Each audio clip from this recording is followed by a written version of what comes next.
What is grounding exactly? There are different ideas about what grounding is depending on the context.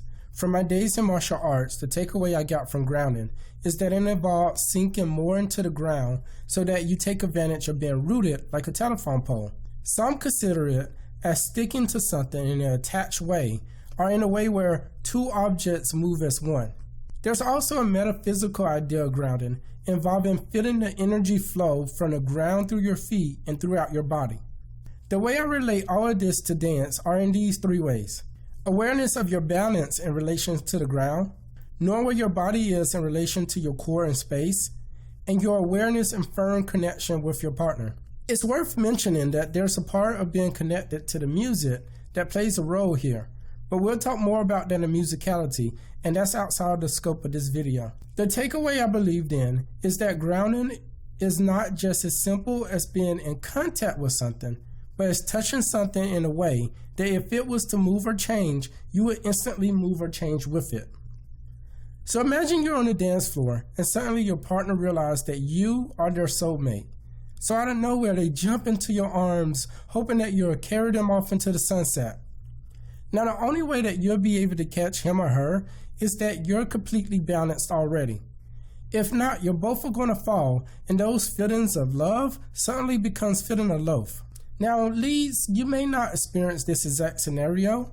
However, you have to always be ready to catch your follow at any given time. You lead them into a turn and suddenly they trip and they're about to fall. Or let's say you're dancing and someone cuts into your lane and you need to stop your follow from crashing into that person. Now, in addition to these safety features, in order to truly feel responsible for the magic your follow creates on the dance floor, you have to actually be attached to them and lead them to where you want them to go.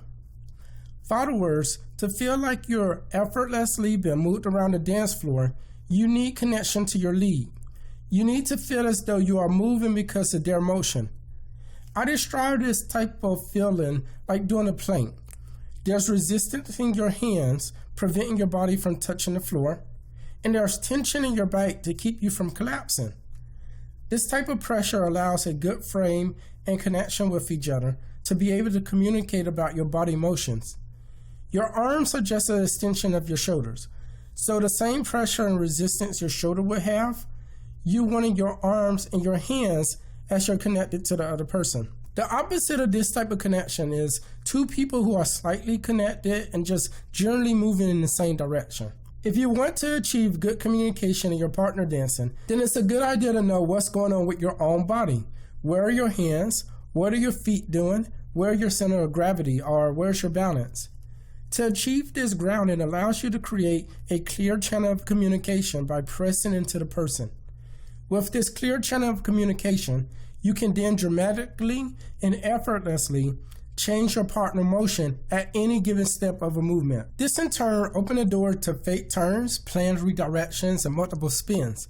And we'll talk more about the movements involved in our Change How You Move Forever video coming up in the next few weeks.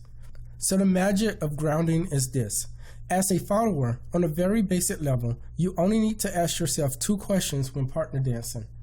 Where am I going, and what would I do to decorate the space to get there? Being grounded to your leads answer the first question for you. What you do to look pretty to get there is then up to you. It allows you to do any partner dance because all you're doing is fitting where your lead is taking you. If all you aspire to achieve in dancing is being led around the dance floor, then this is the way to do it. Just be grounded. Now, we'll talk about adding styling and your own flavor later, but get this bare minimal concept out of this course and you can go on the dance floor as a follower. As a lead, you still have the same two basic questions. Where am I going, and what would I do to decorate the space to get there? But it gets trickier because you have to answer at least the first question. As a lead, you obviously want to learn the different techniques that make up the dancing that you're studying. That way you can lead your follower in that particular dance style. However, if all you do on the dance floor is have a good connection with your partner, then you have accomplished a lot more than just moving around randomly and having a poor connection. Because you strive for excellence, here's how most dancers have developed their sensitivity to grounding. You will need to first become aware of what your body is doing at any given time. In order to do this, you have to slow down your movements, really slow down. Practice by making everything very slow and deliberate. Pay attention to what your hands, feet, most importantly, what your core is doing as you slowly move through the motion. One of the aspects of grounding is the ability to freeze frame at any point during the motion. Take a simple walking step, for example. Pick up one leg, and as you place it down, you would count to 8 from the time your toe hit the ground until your heel touches the ground. And then you'll lift up your next leg, count 8 seconds before that toe hits the ground, and then 8 more seconds before that heel touches the ground. And then repeat this process throughout all your motions. Now you can make this time slightly shorter, maybe 4 to 8 seconds, but the point is to slow down enough where it forces you to think of nothing but your balance and body position. And you can do this with any other basic step or footwork you know. You can also do this with body motions, hand movements, and so forth, as you see in the video. When you move this slowly, it forces you to think about what your body is doing. It focuses on your form and reduce your unnecessary motions, and you become aware of your body locations in space.